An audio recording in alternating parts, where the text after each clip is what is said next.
Con clase conmigo hoy. Ay, ay, ay, sí. Bueno, profe. Profe, sí, señor. ¿Qué más? ¿Cómo están, muchachos? ¿Cómo va todo? No, bueno. Bien, profe, qué bien. Bien, Excelente, Bien, bien. bien. excelente. Bueno, listo. Es que Alfonso tuvo un Salvó problema la patria, profe. técnico, entonces nada, acabé de llegar aquí. Bueno, muchachos, entonces vamos a hablar de lógica de programación. Voy a compartir pantalla y vamos a programar, porque ¿qué es lo que más hacemos? ¿Qué más? Bueno, ¿qué estaban programando en Python? Bueno. El ejemplo lo está haciendo en Sí, Python. señor. Listo. Java. Python. Entonces, póngale cuidado, muchachos. No importa el lenguaje de programación, si lo hacemos en Python, lo hacemos en Java, lo podemos hacer, no sé, utilizando JavaScript, lo que sea. Lo importante es que toda la programación tiene el mismo pensamiento, o sea, la fundamentación de la programación es la misma en todos los lenguajes. Entonces, me voy a abrir por acá un Excel y les quiero mostrar algo que si ustedes dominan esos conceptos, ustedes pueden trasladarse de un lenguaje a otro sin ningún problema. La fundamentación de la programación es la misma en todo lado. Entonces, ¿qué es? Entrada y salida de datos. Esa es una. Entrada y salida de datos es una. Lo otro son operadores. Lo otro son condicionales, ciclos y por último, arrays. Entonces, si nosotros entendemos muy bien la esencia, muchachos, de entrada y salida de datos, de operadores, de condicionales, de ciclos y de arreglos, no importa el lenguaje de programación donde ustedes vayan a trabajar, la esencia es la misma. Si yo entiendo la esencia de pedir datos por teclado y sacar datos por teclado, es lo mismo en todos los lenguajes. ¿Qué es lo que cambia? La sintaxis. Voy a hacer un ejemplo. Si yo, por ejemplo, voy a pedir datos de entrada en cualquier lenguaje de programación, él siempre va a creer que el tipo de datos son cadenas de caracteres, o sea, él siempre va a creer que es texto, no importa en el lenguaje que usted esté trabajando. ¿Qué tengo que hacer yo? Si lo que estoy pidiendo en entrada no lo necesito como texto, no sé, digamos que voy a hacer un programa para sumar dos números, si yo pido esos dos números por teclado, sin importar el lenguaje, cuando el usuario registre esos dos números, el lenguaje de programación va a creer que es texto. ¿Qué tengo que hacer yo? Decirle, venga, eso que voy a recibir no es texto, sino cámbiemelo a un valor numérico. No importa si lo está haciendo en Python, no importa si lo está haciendo en Java, en JavaScript, en C++, en C Sharp, en el lenguaje que sea, siempre debo yo pedirle que me lo cambie al tipo de dato que necesite. ¿Por qué? Porque la fundamentación, o sea, la base de la programación es la misma en todos los lenguajes. O sea, si yo soy programador y soy muy bueno, no sé, en Java o en Python y me pasan a otro lenguaje de programación, yo ya sé la esencia, sé que lo único que tengo que verificar es cómo es la sintaxis de ese lenguaje y ya entendiendo la sintaxis, yo aplico la lógica de programación que ya tengo como desarrollador. Ya sé que si pido un dato por teclado y no es texto, pues tengo que cambiarlo o convertirlo al tipo de dato que yo necesite, ¿sí o no? Y hagamos la prueba. Entonces vamos a hacer la prueba de la esencia de la programación, que sería esto, y lo podemos ir mirando en los dos mundos, que es Python y Java que ustedes tienen acá en DevSenior. Entonces, pues como es para los dos lenguajes, lo voy a hacer en Visual Studio Code. ¿Listo? Visual Studio Code. Recuerden que esto simplemente es un evento, esto no es una clase de Dev Senior. Cuando ustedes empiecen las clases van a arrancar desde cero, que es un editor de código, que es un entorno de desarrollo integrado. Para las personas que nunca han programado, pues no se vayan a preocupar. Pero les voy a contar, Visual Studio Code es un editor de código. Al ser un editor de código, él genera documentos. Por eso si yo voy aquí a File, él tiene New Text File o New File. ¿Qué quiere decir? Que va a crear un nuevo archivo. Los editores de código crean archivos y al él crear archivos yo puedo programar en el lenguaje de programación que quiera. Lo único que tengo que colocar es su extensión. Si yo voy a programar aquí en este momento en Python, entonces al final tengo que poner .py y él va a saber que es una extensión de Python y así sucesivamente en todos los lenguajes que yo necesite. A diferencia de los entornos de desarrollo integrado, que son los IDE. Los entornos de desarrollo integrado sí han sido creados para programar en un lenguaje de programación específico. Por ejemplo, si yo utilizo y vengo acá y busco, por ejemplo, no sé, Apache NetBeans, por acá lo voy a tener, Apache, míralo. Apache NetBeans, ese sí es un entorno de desarrollo integrado y él fue creado, muchachos, para desarrollar en el lenguaje de programación Java. ¿Qué quiere decir? Que si yo voy a File, él no me va a decir New File, porque él no crea archivos, él de una vez crea proyectos. Mire, si yo voy aquí a File, me aparece New Project, ¿sí? Obviamente puedo crear un archivo, pero con los editores, con los entornos de desarrollo integrado, lo que yo puedo crear son directamente proyectos. ¿Listo? ¿Por qué? Porque es un entorno de desarrollo integrado y uno integra por debajo el lenguaje de programación que vaya a utilizar. Como vamos a trabajar con Python y Java, entonces hagámoslo con un editor de código. Les voy acá a cerrar esto, el close folder, y me voy a crear un archivo Python. Entonces vengo aquí a File, Archivo, New File, quiere decir nuevo archivo. Si yo no le digo que es un nuevo archivo de tipo Python, File, vengo acá a guardar como, Save As, y por aquí me voy a crear este archivito de descargas, y lo voy a llamar, no sé, entrada.py.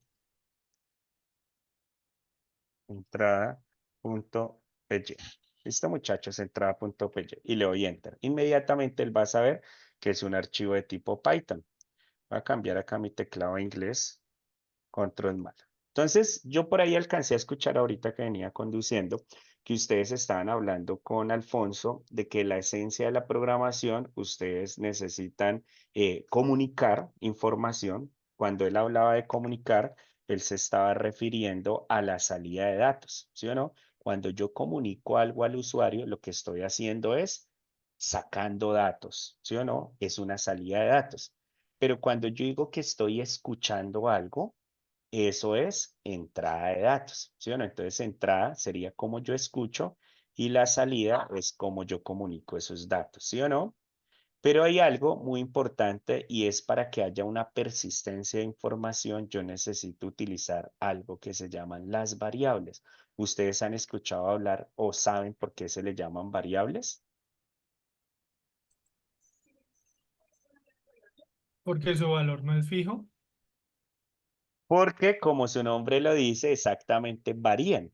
Las variables varían en el tiempo. Yo puedo tener una variable que se llame edad y resulta que yo ahorita en este momento tengo 36 años, pero ahorita el 27 de octubre en 25 días voy a cumplir 37. Entonces, ¿qué va a pasar? Esa variable va a cambiar. Ya no va a ser 36, sino va a ser 37. Va a variar y por eso se llaman variables. En la programación existen dos: variables que yo necesito que varíen en el tiempo y constantes que necesito que no vayan a variar en el tiempo. Por ejemplo, si yo voy a hacer una aplicación y me dicen el número de cédula de una persona, pues yo la dejo como constante porque yo no requiero que ese número de documento vaya a cambiar en el tiempo. ¿Sí o no? Pero ¿quién define eso? Eso lo define el arquitecto de software. ¿Listo? Porque en la programación todo lo que nosotros codificamos debe ir de la mano de un arquitecto de software. ¿Listo? Para que ustedes entiendan. Entonces, venga, antes de que yo haga esto, les voy a contar cómo es que funciona la programación. ¿Listo? Creo que, iniciar resumen. Si están grabando aquí. Venga, a ver. Sí, señor. Sí están grabando. Listo.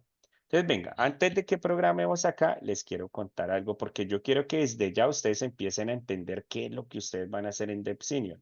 Ya ustedes tendrán mucho tiempo de programar porque es un año de netamente programación. O sea, ustedes nunca van a parar de programar. Pero quiero contarles algo aquí. No importa, chicos, lo que ustedes vayan a desarrollar. Si van a ir a Python, a Java, en Python van a hacer desarrollo de aplicaciones web, en Java van a hacer desarrollo de aplicaciones empresariales. No importa si hago una aplicación web, una aplicación empresarial, una aplicación mobile, no sé, una aplicación progresiva, una aplicación de escritorio, no importa la aplicación o el desarrollo que ustedes vayan a hacer, siempre se debe transitar en el ciclo de vida de desarrollo de software.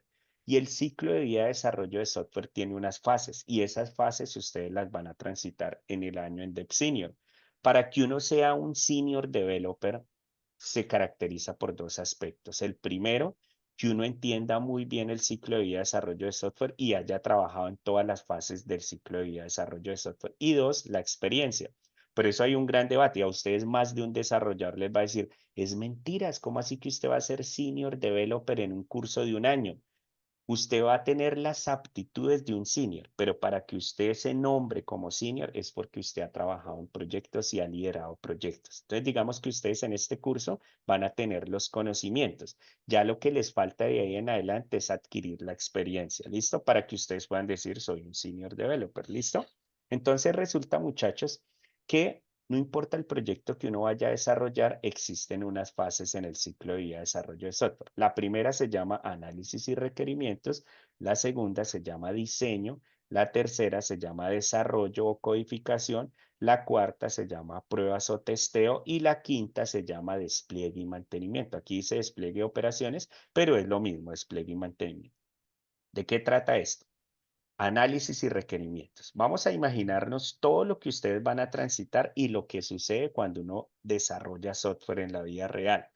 Análisis y requerimientos, les voy a botar el dato, esos manes son los que más ganan en una empresa de desarrollo porque ellos son los que se reúnen con el cliente, cierran negocios y traen la plata para la empresa. Análisis y requerimientos es el primer acercamiento que uno tiene con el cliente y el cliente allí le cuenta qué es lo que él necesita para su empresa, qué es lo que él necesita desarrollar. Entonces, con la experiencia que tiene la persona que va allí, tiene que aterrizar todas las ideas que tiene el cliente, porque uno siempre llega, el cliente quiere hacer de todo, pero resulta, muchachos, que eso no le va a servir y puede perder dinero. Siempre el cliente, usted va a llegar ahorita y quiere una aplicación móvil. Y uno, bueno, pero ¿por qué quiere una aplicación móvil? Empieza a contar lo que él desea y muchas veces no necesita una aplicación móvil, necesita una aplicación empresarial de escritorio, una aplicación web, pero no móvil porque no se ve la necesidad. Entonces allí ustedes tienen que ser muy conscientes, muchachos, y desde ya les doy este consejo, no por cerrar un negocio, por ganar un dinero, vayan a hacer que un cliente haga un desarrollo que no necesita. De pronto porque ustedes dicen, no, si le digo que móvil y web, entonces voy a ganar más, pero después ese cliente se va a dar cuenta que nunca va a utilizar la aplicación móvil y de ahí, entonces como que ustedes empiezan a tener un mal nombre como profesionales. Es muy importante siempre aterrizar las ideas del cliente. ¿Qué es lo que requiere el cliente? Y con la experiencia que ustedes tengan como desarrolladores, empezar a aterrizar esas ideas para darle a él una visión de qué es lo que se debe desarrollar. Análisis y requerimientos existen dos partes, los requerimientos funcionales y los requerimientos no funcionales. Cuando yo hago ese proceso de análisis y requerimientos y me reúno con el cliente, yo empiezo a construir una narrativa, ahí sí como dice uno literalmente en papel y lápiz o ya lleva uno formatos, pero la primera vez uno hace un sketch que es prácticamente papel y lápiz y empieza uno a escribir esa narrativa de todo lo que necesita el cliente. Entonces, requerimientos funcionales es la funcionalidad de la aplicación que nosotros vamos a hacer. Y los requerimientos no funcionales ya es la tecnología que voy a implementar, qué lenguajes voy a implementar, qué tecnologías, qué frameworks, el tiempo de duración y todos estos procesos que no son funcionales, pero son muy importantes al momento de hacer el desarrollo. Ahora centrémonos en los requerimientos funcionales. Los requerimientos funcionales es escribir la narrativa de lo que desea el cliente. Entonces, hagamos un ejemplo. Nos contrataron para Dev Senior y en Dev Senior necesitan construir una aplicación, un LMS, para poder gestionar el proceso de estudiantes, docentes, tienen unos proveedores, ¿sí o no? Y unos actores principales que van a interactuar con todo el proceso de Dev Senior. Entonces, desde allí, nosotros tenemos que empezar a imaginarnos, y ahí es donde ustedes tienen que tener un pensamiento como programador, a imaginarnos cómo va a funcionar la aplicación. Y desde allí es que empiezan a nacer los requerimientos funcionales. Ejemplo, listo, vamos a hacer una aplicación web para Dev Senior. Y lo primero que nosotros vemos es que necesitan un login, ¿sí o no? Y ese login diferentes usuarios se van a loguear, ¿sí o no? Los docentes, los estudiantes, los administrativos, no sé, los proveedores y todos ellos son usuarios totalmente diferentes. Entonces, desde ya nos estamos imaginando cuáles son esos requerimientos funcionales. Ok, para que se logueen a la aplicación de Dev Senior, necesitamos que estas personas primero se registren. ¿Por qué? Porque cuando se registren yo le voy a pedir todos los datos que nosotros como empresa como Dev Senior necesitamos de nuestros usuarios.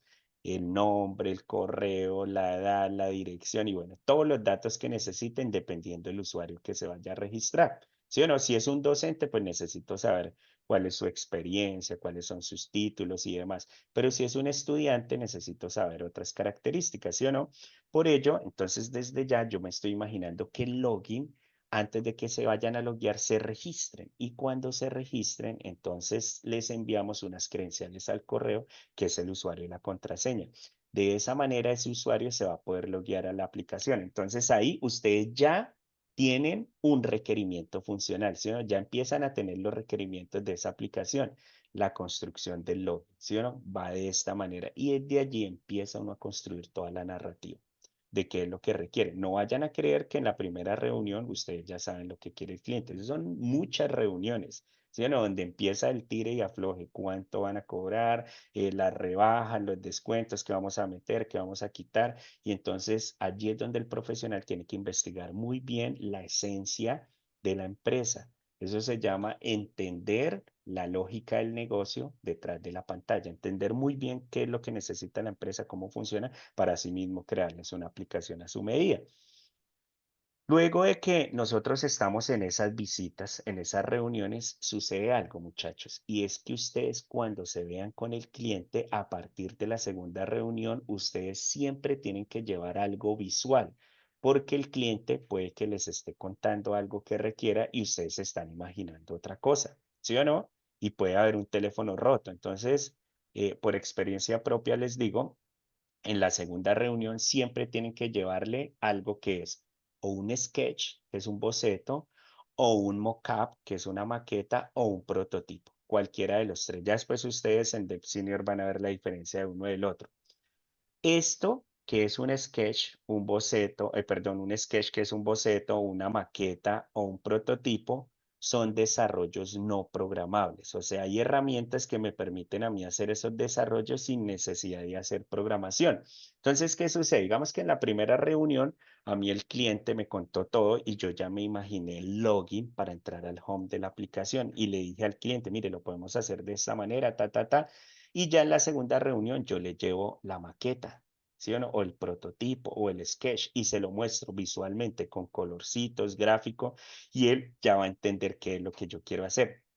Porque si el cliente ve una interfaz o ve algo gráfico, pues él ya va a entender de qué estamos hablando. A medida que el cliente les vaya probando esos bocetos, esas maquetas, esos prototipos, ahí sí pasen a la etapa de diseño. ¿Por qué les estoy contando esto? Porque yo he escuchado en las universidades, he asistido a conferencias, a eventos donde explican el ciclo de vida de desarrollo de software y yo aún escucho a los docentes decir que en diseño se hace la maqueta, el prototipo del sketch. Eso es mentiras, eso no sucede ahí. Eso sucede en análisis y requerimientos mientras uno va y viene y se reúne con el cliente.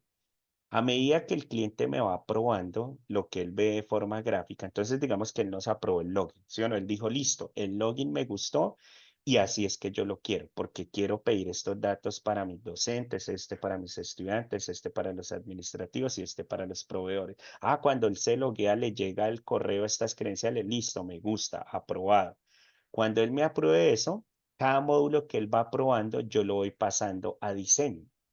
Y en diseño existe un man que es súper teso en la programación y se llama el arquitecto de software. Ese man trabaja como consultor, tiene 100 trabajos. ¿Por qué? Porque él es tan teso que uno le entrega toda la narrativa de requerimientos y él me construye el plano arquitectónico. ¿Y qué es el plano arquitectónico? Eso sí es diseño en desarrollo de software, construir el plano arquitectónico. Aquí es muy importante tener en cuenta las metodologías de desarrollo de software. Entonces hay metodologías ágiles y metodologías clásicas. Entonces metodologías ágiles está Scrum y está DevOps. Dependiendo la metodología, porque ahí sí es muy importante la metodología, se hace el plano arquitectónico. Por eso es que cuando ustedes les enseñen sobre Scrum, a ustedes le están hablando historias de usuario, ¿sí o no? Puede ser cualquier tipo de diagrama, diagramas de clases, diagramas de casos de uso, historias de usuario. En definitiva, el plano arquitectónico de esa aplicación, el arquitecto de software lo construye con la narrativa que yo le voy entregando a análisis y requerimientos. Entonces, ese man nos entrega a nosotros un plano arquitectónico, como decir, cuando yo voy a hacer una casa, ¿qué es lo primero que hago? Le digo al arquitecto que haga los planos de la casa, ¿sí o no? Y cuando él hace los planos, se los pasa al ingeniero civil. Y el ingeniero civil construye la casa, perdón, con esos planos arquitectónicos. Aquí sucede exactamente lo mismo. En el diseño, el arquitecto de software construye todo el plano arquitectónico de mi aplicación y lo va construyendo por módulos, ¿sí o no? Cuando él construye esos módulos, se lo pasa al equipo de codificación, que es lo que más quieren ustedes acá o lo que más nos gusta a todos, es codificar, ¿sí o no? Pero en la vida real, chicos, uno no codifica como quiere. O sea, no es que yo voy a colocarle a esta variable así, no es que yo voy a meter aquí herencia, no, yo aquí voy a meter polimorfismo, no, yo no quiero meter encapsulamiento aquí, no, eso es mentiras. Uno codifica en base a todo lo que le entrega el arquitecto. El arquitecto de software le entrega a uno ese plano arquitectónico y uno en la etapa de desarrollo de codificación, uno codifica en base a lo que le entregó el arquitecto. Entonces uno va viendo el diagrama, bueno, listo. A esta clase le colocó docente, estos atributos son privados porque veo que ahí hay un menos, entonces el modificador de acceso quiere decir que es privado, es private. Los que nunca han programado, no se preocupen que todo eso lo van a aprender en DevCine. Listo, les estoy contando cómo funciona en la vida real. Que los atributos son privados, entonces le van a dar seguridad a los datos. Que vamos a utilizar herencia, entonces hacemos reutilización de software. Quiere decir que el desarrollador va a codificar en base a ese plano arquitectónico. O sea, él no se va a inventar nada. Él va a codificar en base a lo que va observando allí. ¿Qué sucede, muchachos? En la etapa de codificación, uno va haciendo pruebas unitarias, pruebas colaborativas, bueno, una serie de pruebas que uno hace como desarrollador para verificar que lo que uno está haciendo funciona.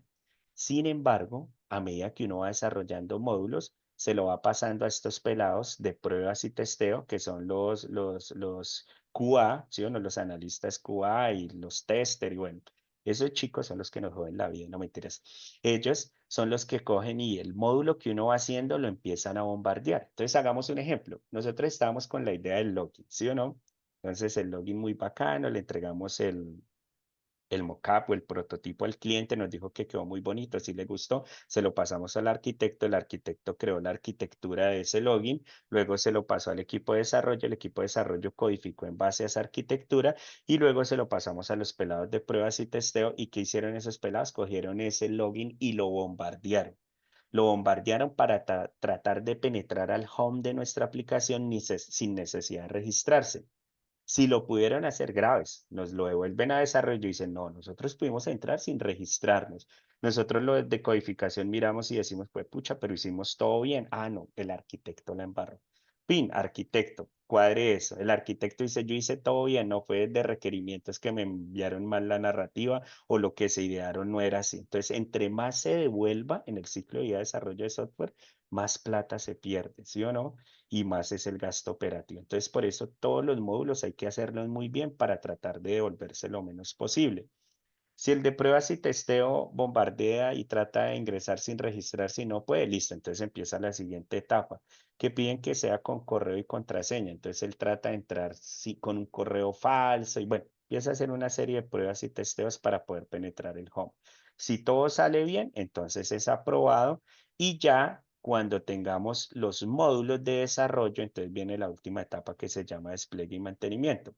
Despliegue y mantenimiento es la aplicación, llevarla a contexto real, o sea, llevársela al cliente e instalarla ya en sus oficinas, ¿sí? Entonces vamos a las oficinas de DevSenior y le decimos, mire, acá está su aplicación, mejor dicho, nos dimos la pela en diseño, en desarrollo, en pruebas y todo nos funcionó perfecto. Sin embargo, por la experiencia en desarrollo, sabemos que cuando se ejecuta una aplicación en contexto real, siempre van a haber fallas. Entonces aquí es donde uno hace una negociación con el cliente y le dice, mire, yo le hago la aplicación y le voy a dar 6 meses de garantía. En esos 6 meses de garantía yo le voy a dar mantenimiento. O sea que usted coja esa aplicación y pruébele todo lo que hicimos de muchas maneras. Y si salen errores, nosotros le vamos dando mantenimiento. Por eso se llama despliegue y mantenimiento. Llevo esa aplicación a despliegue. Cuando está ejecutándose en contexto real, si llegan a salir errores, entonces, ¿qué sucede? Le voy dando mantenimiento. Le voy dando mantenimiento. ¿Se cumplieron los 6 meses? Ya hasta ahí llega mi contrato, mi cláusula, y ya de ahí en adelante, si salen errores, entonces ya entran cobros. Entonces depende de la negociación que ustedes hayan hecho, si cobran por horas, por servicio o cómo hacen la negociación para darle mantenimiento a ese proceso que sucede después de esa cláusula que ustedes cumplieron de los 6 meses. Y ese, chicos, es el ciclo de vida de desarrollo de software. Entonces, ¿por qué quería contarles esto? Porque quiero que ustedes se imaginen cuando una persona dice que es un senior, es una persona que ha ido a negociar con un cliente, ha construido requerimientos, es una persona que es arquitecto de software, que sabe crear la arquitectura de una aplicación, es una persona que codifica, es una persona que sabe hacer testeo y es una persona que ha hecho despliegues y mantenimiento. Entonces, cuando esa persona ha hecho todo esto, es un senior. Por eso es que se dice que un senior es una persona que se autodenomina, porque aún hoy en día todavía se autodenomina un senior, es por la experiencia y la trayectoria de proyectos que haya desarrollado, ¿sí o no? Porque de esa manera él puede respaldar que es un senior. ¿Qué sucede con Dev Senior? Dev Senior se llama así porque la mayoría de sus docentes, por no decir el 100%, son senior developer. Todos son senior y el 90% son doctores en programación. Entonces son PhD en desarrollo de software y muy poquitos con maestría. Entonces por eso se llama Dev Senior. Y allí se creó la idea de coger unos chicos que son ustedes y enseñarles programación de cero hasta llegar a ese nivel senior, pero en conocimientos, y eso quiero dejarlo claro, en conocimientos, porque para que ustedes sean senior es con la experiencia. Cuando ustedes empiezan a trabajar en las empresas, bueno, ustedes ahí empiezan a verificar qué les gusta, porque la idea de la fase 2 en Dev Senior es especializarlos en algo. Que usted diga, a mí me gustó mucho desarrollo backend, me quiero especializar en backend. Otro dice, no, a mí me gustó mucho la parte de diseño, entonces yo quiero ser ¿qué? Un arquitecto de software, ¿sí o no? Ay, por aquí, Alejandra, no me raye no me raye la pantalla. Listo, chicos, entonces es en el proceso de conocimientos. Bueno, ¿qué les pareció esa historia? Ahí les di una clase, eso es una clase en ingeniería de sistemas que se llama, yo por ahí una vez la dicté, metodologías de desarrollo de software, ciclo de vida de desarrollo de software, hay una, y eso es, en resumen, todo lo que sucede cuando ustedes vayan a crear aplicaciones de lo que sea. ¿Alguna pregunta, chicos, de esta historia que les acabo de contar?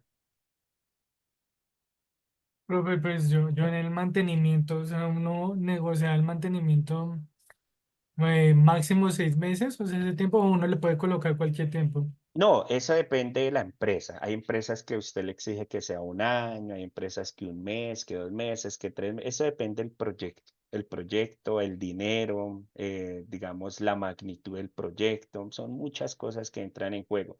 Pero algo que les digo, muchachos, y se los digo a través de mi experiencia, es tengan mucho cuidado cuando vayan a firmar un contrato y leer esa letra pequeñita de las cláusulas porque a veces ustedes mismos pueden estar perdiendo mucho dinero porque si dejan un mantenimiento muy largo y resulta que eso les va a permitir a ustedes un gasto operacional, pues no van a resultar ganando nada. Entonces, siempre a medida de la experiencia uno va aprendiendo. Eso sí, los primeros desarrollos, si ustedes lo hacen de forma independiente, siempre uno tiene muchos problemas mientras va aprendiendo. Pero la idea es con esto que les acabo de explicar el día de hoy, jamás en la vida se vayan a poner a codificar una línea de código, ni tampoco a crear la arquitectura sin que en análisis y requerimientos haya sido aprobado por el cliente. ¿Listo?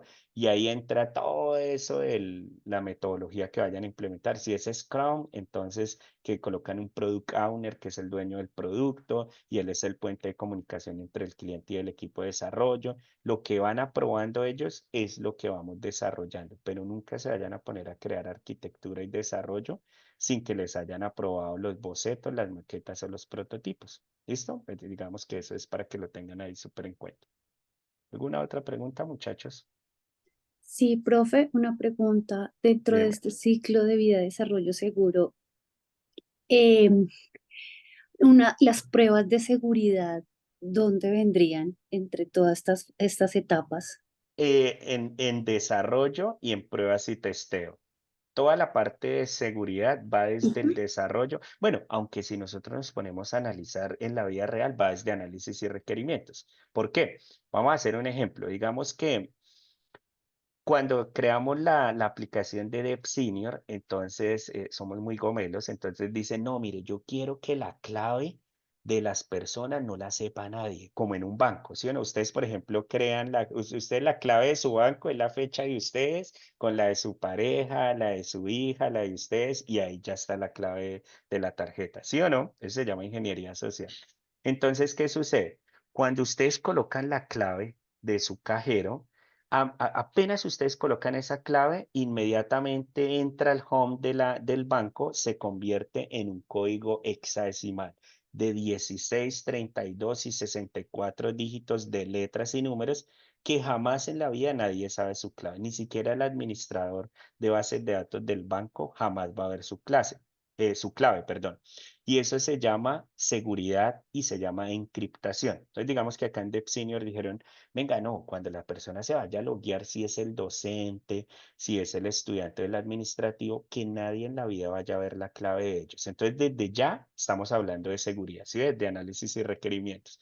¿Qué quiere decir? Que cuando el arquitecto vaya a hacer la arquitectura de la aplicación, el man ya nos está metiendo por allí JSON Web Tokens, nos están metiendo todo el proceso de encriptación, sea si lo hacen en Spring Boot con Spring Security o si lo van a hacer en Django para los de Python. Entonces, desde ya, él nos está creando la arquitectura para darle seguridad a la aplicación. Cuando pase a la etapa de desarrollo, entonces los de desarrollo tienen que hacer toda esa programación con la seguridad que especificaron desde la arquitectura. Así que cuando la persona coloque la clave, inmediatamente le dé enter, entonces esa clave se encripta en un código hexadecimal y jamás nadie la va a poder ver. Si entramos a la base de datos, al modelo, sea Postgres, SQL, Mongo de bases de datos no relacionales, lo que sea, no vamos a poder ver la clave porque se va a ver un poco de letras y números, o sea que nunca vamos a poder ver la clave. Y ya en pruebas y testeo, entonces empiezan a hacer pruebas para poder penetrar y poder observar las claves de las personas que entran al home. Sí, si las pueden ver, entonces bailas, hay que devolverlas y hay que cambiar todo. Y si lo hacen bien, entonces todo está bien. Pero de pronto, cuando esté en despliegue y mantenimiento, sucede algo. Pero si ven, todo va conectado. Entonces, Profe, desde el principio hay que hablar sobre ello. Señor Dilio. en ese caso, entonces, en el caso de la seguridad, como tal, se encarga pues requerimientos como para hacer la parte que de la Claro, estructura de todo, ¿no? todo, claro. O sea, ustedes Sí. no, o sea, ustedes no se vayan a imaginar que ustedes son Y- desarrolladores y llegan allá y le y- dicen, venga, Inge, o como le quieran decir, es que vamos a hacer una aplicación allí para Dev Senior. Venga usted a codificar y mire a ver qué le sale. No, ya, eso no va a pasar. Si no le entregan la arquitectura y le dicen, mire, usted tiene que hacer este módulo, y uno mira el módulo y dice, ah, pucha, bueno, entonces acá vienen JSON Web Tokens, hay que hacer encriptación, van a utilizar algo que se llama SHA-512 y a través de SHA-512, cuando yo lo mando, ¡pam!, me cambia a código y le hace también hexadecimal. con blockchain o no. Ah, bueno, depende, sí, sí, depende. Es que depende, porque es que el desarrollo de software es muy grande. Entonces, si es para un banco, si es para una empresa como de Senior, si es para un e-commerce, es que todo cambia, Y todo eso es entonces muy. lo hacen en el apartado de desarrollo. En el desarrollo se encarga un grupo de eso, ¿no? Sí, Como, claro, depende. Sí, claro, en el mundo real, el equipo de desarrollo están los desarrolladores backend, que son los que hacen todo lo que está por detrás de la interfaz ya. gráfica, están los desarrolladores frontend, que son los que hacen las interfaces, están los full stack, que son los que están en los dos lados, están Y también en las los pruebas que. donde ya se encargan también lo de pentesting y todo eso, ¿no? Depende Sí, de la empresa. Ujú. sí, claro, está el equipo de testeo y ellos son los que nos joden la vida, los que testean y nos dañan y nos mandan a trabajar otra vez. Pero sí, sí. Y entonces ahí es donde ustedes tienen que empezar a mirar qué les gusta, porque hay muchas personas que entran a desarrollo de software y les gusta mucho el testeo y se Ah, van y entonces, se vuelven muy buenos en la parte de testeo, son QA senior y les va muy bien en esa parte. Otros son muy artísticos, son muy buenos en front-end. Algo que está pasando ahorita es que los desarrolladores le están quitando mucho el trabajo a los diseñadores gráficos. Resulta que antes, cuando uno quería hacer interfaces y todo, uno contrataba al diseñador, no, todavía, pero uno contrataba al diseñador gráfico y él era el que le ayudaba a uno con la parte visual. Ahorita los mismos desarrolladores con, con con los frameworks que hay hoy en día como React.js o Angular, hacen frontends muy bacanos. Entonces ya no necesita uno tanto los diseñadores, simplemente para que les pase como un estilo de marca y sobre ello uno se va basando. Sin embargo, los que se vayan a ir por frontend, les recomiendo que se especialicen en experiencia de usuario, porque pueden hacer una aplicación muy bonita, pero si uno no tiene una buena experiencia al momento de navegar la aplicación, pues nadie entra a la aplicación de uno. Señor Mauricio.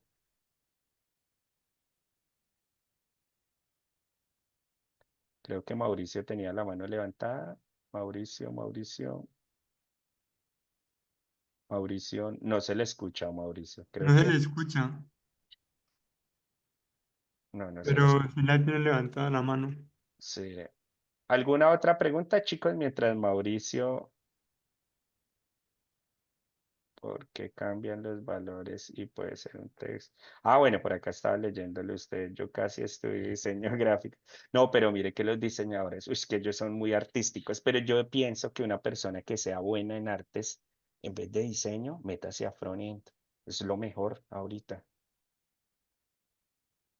Otra Uy, pregunta. pero ahí es complicado. Ahorita en el front están pidiendo mucho. Antes piden que es que uno sea full stack. Yo voy es para ser full stack. Yo soy diseñador gráfico y soy desarrollador front. Y, Uy, usted sí tiene la consul- combinación perfecta. Uf, qué bacano. Porque y casi ningún tratan, diseñador, yo hablo con diseñadores y le digo, estudie frontend. Uy, no, yo no quiero programar WordPress y qué bacano, Alejandro. Y no, sí, y bien. yo soy de Angular, pero uy, profe, está bien Uy, rico conseguir trabajo de front porque me piden Angular, React, Vue, que sepa Java, o si no sé Java, entonces que sepa Python, si no sabe Python, que sepa PHP, lo mejor que, dicho, casi lo, full stack. Lo que su merced dice ahorita es verdad, muchachos. Lo mejor en este momento es ser full stack. ¿Sabe por qué? Porque usted sabe que como buen colombiano somos tacaños, ¿sí o no? Los colombianos son tacaños. Entonces, ¿qué dice? No, yo prefiero un full stack porque el full stack, cuando las cosas están graves en la empresa, entonces él me ayuda en backend y a veces me ayuda en frontend y a veces lo pongo a hacer modelos, bases de datos y el man las hace. Entonces, sí. De alguna manera a veces es mejor ser full stack. Sin embargo, ustedes siempre tienen que ser expertos en una cosa. O sea, uno puede saber varias cosas, pero uno siempre tiene que ser experto en una y en una tiene que ser muy bueno. Entonces, en el caso de Alejandro, puede ser full stack, pero el fuerte de Alejandro va a ser el frontend. Y él cuando se presente y diga, yo soy full stack, pero yo soy experto en frontend. ¿Sí o no? Porque uno tiene que ser experto en algo. Por ejemplo, yo soy full stack, pero yo soy muy malo para hacer frontend. O sea, algunas cosas horribles. Entonces soy experto en backend, pero si tengo que hacer frontend lo hago, pero no es mi experticia, ¿sí o no? Entonces a eso voy, hay que ser experto en algo en específico. Creo que alguien más tiene alguna pregunta. Mire, si ver, resultamos hablando de muchas cosas, pero bueno, eso es lo importante. ¿Por qué quise comentarles todo esto? Lo que pasa es que Alfonso tuvo un problema técnico donde él vive una tormenta terrible, entonces estaba conectado a través de Wi-Fi y a través de Wi-Fi graves. Entonces ya para la próxima que tengan encuentro con él, no van a tener ningún problema. ¿Listo? Alfonso va a ser una de las personas que les va a ayudar a ustedes en el momento que estén haciendo desarrollo de proyectos en Dev Senior. Alfonso no es docente, él es un tutor de ayuda para ustedes. Más adelante, cuando necesiten, cuando estén haciendo sus proyectos reales, él va a estar apoyándolos a ustedes a través de Discord, en tutorías y va a ser un gran apoyo para ustedes. ¿Listo, muchachos? Entonces, él les manda disculpas, se me acaba de escribir por el problema de la conexión, pero al igual no hay ningún problema porque pues hemos podido aprovechar este espacio. Yo me pregunto algo, pues yo, por ejemplo, en algunos cursos y cosas así, algo que se llama es que Stack, algo así, se llama Stack. Eso también es como una mini, que es como algo como para comunidades grandes. pero, ¿cómo se escribe, Dilier? Pero, venga, Stack, yo lo uso porque no me ¿pero acuerdo. qué? ¿Es una comunidad que para uno hablarse con más programadores o qué? Ya, lo que hace Stack es como, digamos, él facilita los módulos. Digamos, un ejemplo, usted coloca los módulos, se colocan ahí, y eso se puede conectar directamente pues con GitHub. eh, y, Ah, ok, ok. y, y Slack, se ahí, llama pues, Slack. con eso, Slack. Slack, eso, yo no me acuerdo el nombre. Sí, ya Ah, sé qué cuál es, chévere. muy buena. Sí, sí, sí, sí, ok, ok. Sí, sí, sí, sí. A mí me parece buena. Yo cuando la utilicé para supuestamente un estudio, pero no, eso no. Es muy, o sea, es muy compleja, muy completa y a la vez lo hace complejo. No, súper chévere. La idea es ahorita ustedes que van a hacer este curso, todo se lo van a enseñar a la realidad, o sea, no les van a enseñar, lo que pasa es que a veces cuando uno está en campo académico, le enseñan muchas cosas teóricas que ya no se usan, ¿sí o no? Mucha teoría, aunque es importante, pero ya no se usa. Entonces, aquí, ¿qué van a hacer? Todos los proyectos van a ser enfocados a la realidad. Yo no sé si les conté, ustedes van a hacer proyectos reales. Por ejemplo, por ahí vi que van a hacer uno para una clínica. Entonces es un proyecto real, o sea, no es mentiras, es un proyecto real donde traen la narrativa y a través de la narrativa van haciendo el diseño, luego van haciendo la codificación y demás. Desde el día uno, porque es que obviamente ustedes el primer mes, los primeros 2 meses es programación básica, netamente la fundamentación y después muy duro en programación orientada a objetos porque es el paradigma que les permite programar a la realidad. Pero desde ahí van a empezar a montar todo en GitHub, porque la idea es que ustedes aprendan a tener su portafolio y aprendan a trabajar en comunidad. La idea es que ahí se formen grupos de trabajos, empiecen a trabajar de forma colaborativa y como decía hace un momento Dillier, trabajen con plataformas de ayuda. Por ejemplo, ahí les van a enseñar a ustedes a manejar muy bien Stack Overflow, Slack, ChatGPT les van a enseñar, obviamente porque todas esas herramientas se usan, pero más que ello es que aprendan a dominar la documentación del lenguaje. Si a mí me sucede algo, pues tengo que ir a la documentación. Si ya en la documentación no puedo, pues ahí sí me voy para otros lados. Entonces, la idea es que ahí ustedes va a pasar que cuando estén con los docentes desarrollando, van a tener muchos errores, porque el docente nos va a suceder muchos errores, pero la idea es aprender a solucionar los errores. En la vida real uno vive más solucionando errores que programando. Entonces, ahí ellos le van a enseñar a ustedes cómo uno se va a la documentación, si no está en la documentación, cómo va y se ayuda en comunidades y cómo va solucionando para hacer un desarrollo real. Y eso es lo que queremos, muchachos. O sea, esta capacitación es real. O sea, no son clases académicas, sino es proyectos reales, O cómo se sea que hacen desde cero. no va a ser como tal, así como usted nos ha enseñado en las otras cosas, sino que es más como en la realidad, basada en la realidad como tal. Exacto, No en proyectos la reales. academia, Obviamente, Dilier, las primeras clases son fundamentos. sí, O sea, la, no, pri- o la sea, sí, primera es como teoría, por Si decirlo. arranca, aquí hay personas que van a arrancar desde cero, como hay otras que ya tienen nivel. Entonces, desde cero, cómo se instala, que es un editor de código, que es una variable, lo que estaba haciendo Alfonso, que la variable se almacena aquí y les van a enseñar cosas que a veces ustedes hacen mal. Por ejemplo, les voy a mostrar algo y ustedes me van a decir si ustedes pensaban esto. Entonces, por ejemplo, si yo digo, si edad es igual, venga, a ver, voy a preguntar algo, a 18. Yo creo que la mayoría piensa que la literatura... Ah, venga, coloqué el 18 como string. Ustedes creo que la mayoría piensan que el número 18 se almacena en la variable edad. ¿Sí? O sea que este número 18 queda almacenado en edad. ¿Sí? ¿Ustedes creen eso o qué creen que sucede ahí? Sí, profe. ¿Sí o no? ¿Que todos creen eso? Pues resulta que Sí, eso no es claro, así. Eso porque no es pues, así. Eso no es no, así. Eso es mentiras. ¿Qué creen ustedes que pasa ahí? yo pienso de que, pues se supone que cuando uno coloca después de un igual, todo lo que se coloca después del igual se almacena antes del igual, ¿no? Ah, bueno, sí, el operador de asignación hace eso. El operador de asignación dice todo lo que está a la derecha lo procesa y luego se lo asigna a lo que está al lado izquierdo. Eso se llama un operador de asignación. ¿Qué más creen ustedes que sucede ahí? ¿Qué pasa ahí? ¿Qué hace en esta línea? La mayoría, uno de profe, uno siempre explica eso. El número 18 se le asigna edad y el estudiante dentro de sí cree que el número 18 queda por dentro de la variable edad. ¿Sí o no, muchachos? Siempre uno piensa eso. Pues resulta que no es así. El número 18 está almacenado en un espacio de memoria. Pues acá como no estamos utilizando un modelo ni una base de datos ni nada, pues está almacenado por allá en un espacio de memoria RAM. O sea que si yo reinicio esto, eso se pierde, ¿sí o no? Ese número 18 está por allá en un espacio de memoria RAM, en un lugar, en un ID está en algún lugar.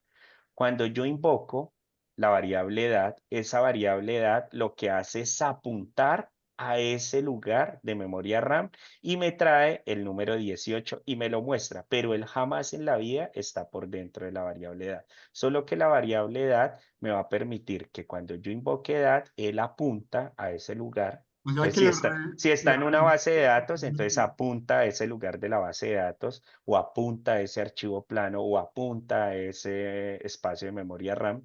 Y cuando él apunta, él me trae ese valor, pero ese valor jamás queda acá. Él me lo trae y me lo muestra a través de o sea que una es como colocarle un consola. nombre, como colocarle un nombre al objeto como tal. Exacto, es colocarle un nombre para yo Para no que se ponerme, sino llama. simplemente llamo la variable y cuando yo llamo la variable apunta hacia el lugar donde está esa literal de información y esa literal de información baja y se presenta, sea por consola, sea por ventana emergente, sea por un formulario. ¿Sí ven, O sea chicos? que, Mire, o ahí sea que lo que aprende. podríamos decir, profe, es que la variable en realidad lo que conserva es la dirección del espacio en memoria donde se guardó el dato. Exacto, la variable lo que dice es, yo ya sé que él está allá y cuando me invoquen a mí, entonces yo le digo, venga, lo están llamando y él va allá donde lo están llamando. Eso es. Así funciona en la vida real. ¿Listo, chicos?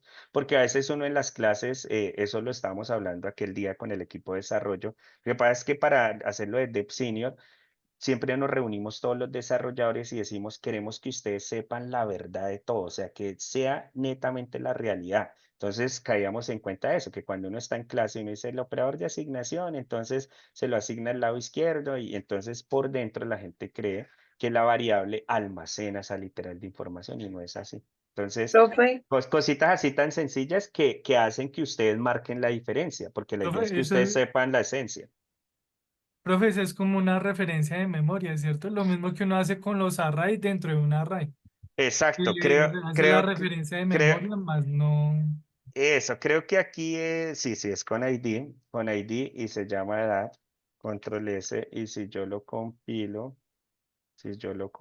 acá, él me va a mostrar en qué parte está. Ah, mire, él me dice que está en este espacio de memoria RAM, en la 1407, ahí está, ¿sí? Ahí está profe, almacenado. ¿tiene algún ejemplo así como de la vida? No sé, yo en mi mente me estoy imaginando como tipo Pokémon cuando lanza las esferas y como que la variable de las esferas y traen algo en el espacio. Exacto, pero entonces póngale cuidado. Lo que yo quiero que ustedes vean es que, por ejemplo, en la vida real ustedes nunca van a almacenar eso en memoria RAM. En la vida real ustedes lo almacenan o en una base de datos o en un archivo plano, o sea, en un Excel, dependiendo de la aplicación que estén haciendo, ¿sí o no? Entonces, no sé, en una base de datos. Quiere decir que esa variable está ahí y cuando ustedes la invocan, él llama hacia el lugar donde está almacenado en la base de datos.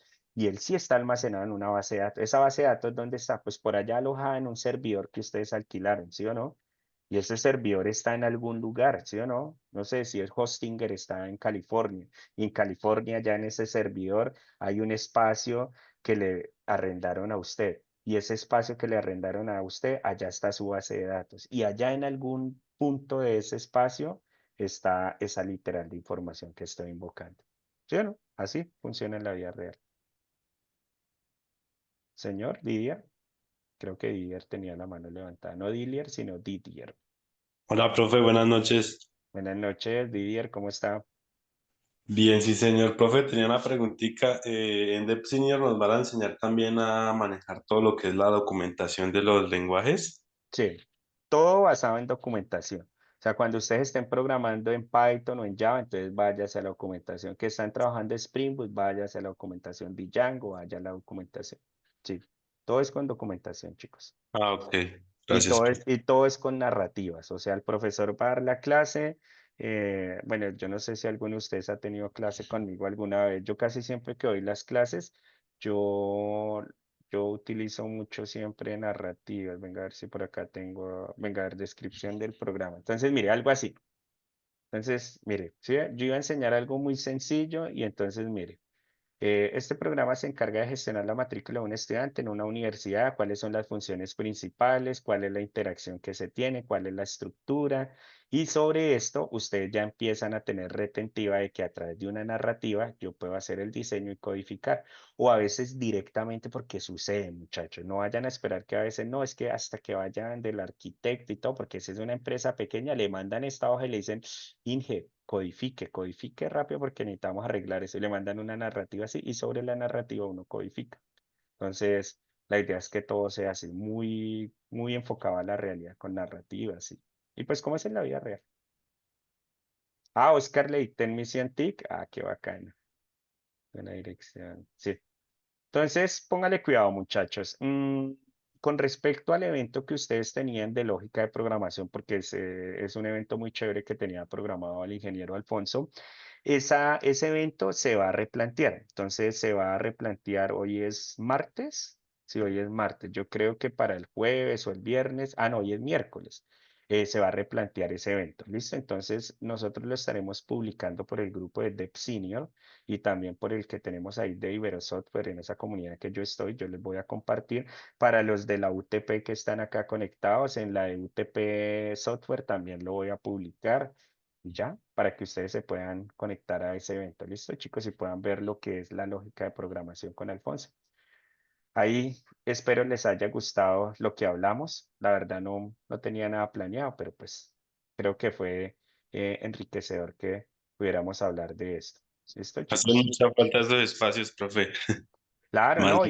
Y la idea con Dev Senior, aparte de las clases que ustedes van a tener, es que ustedes van a tener clases, tutorías, clases de inglés, es que hagamos eventos. Entonces vamos a hacer un día un evento de hablar netamente de backend y frontend.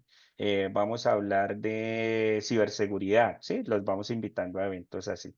Es lo chévere, que tengamos estos espacios que nos permiten aclarar porque a veces hay mucha desinformación. Por ejemplo, ustedes que están en este cuento, el día que un profe les vaya a dar una clase del ciclo de vida de desarrollo de software y les diga a ustedes aquí en diseño, que en diseño van a hacer un mockup, entonces ustedes, uy, pero ¿cómo así? O sea, ¿y dónde hacen la arquitectura? ¿Sí o no? Y cositas así que hacen que no haya tanta desinformación.